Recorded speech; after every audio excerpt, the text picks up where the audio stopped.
కూటమి ప్రభుత్వం వచ్చిన తర్వాత ఇంటికాడే రేషన్ ఇమ్మన్నారు. మీరు వెళ్ళి దుకాణం దగ్గర నిల్చోకుండా ఇంటికాడే ఇస్తా ఉన్నాము. సంతోషమా? ముందు వ్యాన్లన్నీ పెట్టించినారు. వ్యాన్లు ఎక్కడో ఆగేవి, మనమంతా పోయి క్యూ లైన్లో నిల్చొని తీసుకోవాలని ఇబ్బంది పడతా ఉండినారు. ఇప్పుడు ఆ వ్యాన్లన్నీ తీసేసినాము, ఊర్లోనే దుకాణం పెట్టినాము. 65 ఏళ్ళ పైన ఉన్న వాళ్ళకి ఇంటికాడికి ఇస్తాము. మిగతా వాళ్ళు ఎవరైతే ఉన్నారో రోజు నెలకి 15 రోజుల వరకు ఓపెన్ ఉంటుంది దుకాణము. ఎప్పుడు కావాలంటే అప్పుడు వెళ్ళి సరుకులు తెచ్చుకోవచ్చు. క్యూ లైన్లో నిల్చోవడము, ఎండల్లో ఉండడము అవన్నీ ఏమి ఇబ్బంది లేకుండా ప్రభుత్వం చేస్తూ ఉంది పెద్దమ్మా.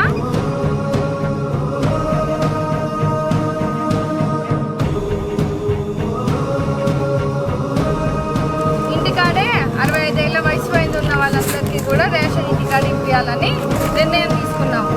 గతంలో వ్యాన్లు ఉన్నాయి, ఎక్కడో రోడ్డు మధ్యలో ఆపేవాళ్ళు, అంతా నిల్చొని తీసుకొని వచ్చే పరిస్థితి ఉండింది అప్పుడు. అవునా? ఇప్పుడు అట్లా కాకుండా మీకు ఇంటికాడికే పెన్షన్ కూడా ఇంటికాడికే వస్తుంది. సంతోషమా? మీరు కూడా ఆశీర్వదించాలి.